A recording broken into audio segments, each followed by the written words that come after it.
सोमवार का दिन भगवान शंकर को समर्पित है। इस दिन पूजा करने से भगवान शिव बेहद प्रसन्न होते हैं। लोग आज के दिन व्रत भी रखते हैं। इस व्रत में भक्त भगवान शिव संग पार्वती जी की विशेष पूजा करते हैं। भगवान भोलेनाथ की पूजा अर्चना के दौरान सोमवार व्रत कथा सुनकर लोग अपने उपवास को सार्थक बनाते हैं। भक्तों, आइए सोमवार व्रत कथा श्रवण करते हैं। ओम नमः शिवाय। एक बार की बात है, एक शहर में साहूकार रहता था। उनके घर में पैसों की कोई कमी नहीं थी, लेकिन उनकी कोई संतान नहीं थी, जिससे वे बहुत दुखी रहते थे। पुत्र प्राप्ति के लिए वे प्रत्येक सोमवार का व्रत रखते थे और शिव मंदिर में जाकर पूरी श्रद्धा से भगवान शिव और पार्वती जी की पूजा करते थे। उनकी भक्ति देखकर एक दिन माता पार्वती प्रसन्न हुई और उन्होंने भगवान शिव से उस साहूकार की इच्छा पूरी करने का अनुरोध किया। पार्वती की इच्छा सुनकर भगवान शिव ने कहा कि हे पार्वती, इस दुनिया में हर प्राणी को उसके कर्मों का फल मिलता है और उसके भाग्य में जो कुछ भी है उसे भुगतना पड़ता है। लेकिन पार्वती जी ने साहूकार की भक्ति का सम्मान करने के लिए उसकी इच्छाओं को पूरा करने की इच्छा व्यक्त की। माता पार्वती के अनुरोध पर शिव ने साहूकार को पुत्र प्राप्त करने का वरदान दिया, लेकिन साथ ही यह भी कहा उसके बच्चे की उम्र केवल 16 वर्ष की होगी। साहूकार माता पार्वती और भगवान शिव की बातचीत सुन रहा था। वह इससे न तो खुश था और न ही दुखी। वह पहले की तरह शिव पूजा करता रहा।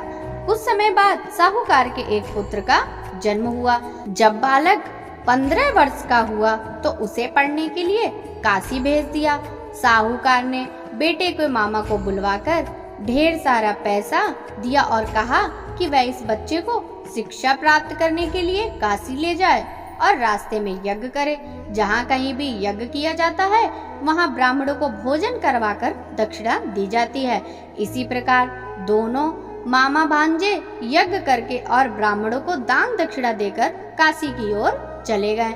रात के समय एक नगर था जहाँ नगर के राजा की पुत्री का विवाह हो रहा था, लेकिन जिस राजकुमार से वह शादी करने वाली थी वह अंधा था। राजकुमार ने इस तथ्य को छिपाने की एक योजना के बारे में सोचा कि बेटे की एक आंख नहीं है। साहूकार के बेटे को देखकर उसके मन में एक विचार आया। उसने सोचा क्यों न इस लड़के को दूल्हा बनाकर राजकुमारी से शादी करा दी जाए। शादी के बाद मैं इसे पैसे के साथ भेज दूंगा और राजकुमारी को अपने शहर ले जाऊंगा। लड़के की शादी दूल्हे के कपड़े पहनकर राजकुमारी से कर दी गई, लेकिन साहूकार का बेटा ईमानदार था। उसे यह उचित नहीं लगा। मौका पाकर उसने राजकुमारी की चुन्नी के किनारे पर लिखा कि तुम्हारी शादी तो मुझसे हो गई, लेकिन जिस राजकुमार के साथ तुम्हें भेजा जाएगा वह एक आंख का काना है। मैं काशी पढ़ने जा रहा हूँ। राजकुमारी ने जब चुन्नी पर लिखी बातें पढ़ी तो उसने यह बात अपने माता पिता को बताई। राजा ने अपनी बेटी को विदा नहीं किया, जिससे बारात वापस चली गई। उधर साहूकार का लड़का उसके मामा काशी पहुँचे। वहाँ जाकर उन्होंने यज्ञ किया। जिस दिन बालक 16 वर्ष का हुआ उस दिन यज्ञ हुआ। लड़के ने मामा से कहा मेरी तबीयत ठीक नहीं है। मामा ने कहा तुम अंदर जाकर सो जाओ। शिव के वरदान के अनुसार थोड़े ही समय में उस बालक के प्राण निकल गए। मृत भांजे को देख उसके मामा विलाप करने लगे। संयोग से शिव और माता पार्वती उसी समय वहां से जा रहे थे। पार्वती ने भगवान से कहा स्वामी, मैं इसके रोने की आवाज सहन नहीं कर सकती। आपको इस व्यक्ति की पीड़ा दूर करनी चाहिए। जब शिव मृत बालक के पास पहुंच गए तो उन्होंने कहा यह उसी साहूकार का पुत्र है जिसे मैंने 16 वर्ष की आयु का वरदान दिया था। अब इसकी उम्र हो गई। लेकिन माता पार्वती ने कहा हे महादेव, कृपया इस बच्चे को और उम्र दें, नहीं तो इसके माता पिता भी इससे अलग होने के कारण तड़प तड़प कर मर जाएंगे। माता पार्वती के अनुरोध पर भगवान शिव ने बालक को जीवित रहने का वरदान दिया।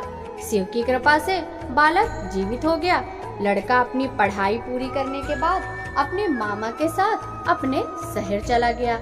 दोनों उसी शहर पहुँचे जहाँ उसकी शादी हुई थी। उस नगर में यज्ञ का आयोजन किया। लड़के के ससुर ने उसे पहचान लिया और महल में जाकर उसकी देखभाल की और अपनी बेटी को विदा किया। यहाँ साहूकार और उसकी पत्नी भूखे प्यासे अपने बेटे का इंतजार कर रहे थे। उसने कसम खाई थी कि अगर उसे अपने बेटे की मौत की खबर मिली तो वह भी अपनी जान दे देंगे। लेकिन अपने बेटे की जीवित रहने की खबर पाकर वह बहुत खुश हुआ। उसी रात भगवान शिव ने व्यापारी के सपने में आकर कहा, हे श्रेष्ठी, मैंने सोमवार का व्रत करके व्रत कथा सुनकर प्रसन्न होकर आपके पुत्र को लंबी आयु दी।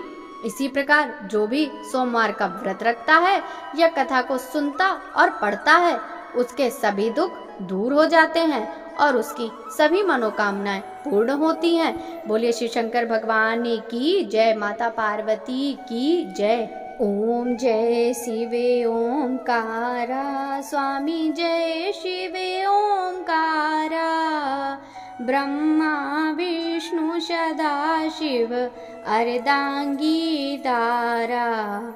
ओम जय शिवे ओंकारा, एकानन चतुरानन पंचानन राजे, स्वामी पंचानन राजे, हंसासन गरुड़ासन वृषवाहन साजे। ओम जय शिवे ओंकारा, दो भुज चार चतुर्भुज, दस भुज अति सोहे, स्वामी दस भुज अति सोहे, तीनों रूप निरखता त्रिभुवन जन मोहे। ओम जय शिवे ओंकारा, स्वामी जय हरे ओंकारा, अच्छे माला बन माला रुंड माला धारी, चंदन मृग मद सोहे, बोले शुभकारी। ओम जय शिवे ओंकारा, श्वेतांबर पीतांबर बागांबर अंगे, स्वामी बागांबर अंगे, सनकादिक ब्रह्मादिक प्रेतादिक संगे। ओम जय शिवे ओंकारा, कर के मध्य कमंडलु चक्र त्रिशूल धरता, स्वामी चक्र त्रिशूल धरता, जग करता सन हरता, जग पालन करता। ओम जय शिवे ओंकारा, ब्रह्मा विष्णु सदा शिव जानते अविवेका, स्वामी जानते अविवेका, प्रणवाक्षर के मध्य तीनों ही एका।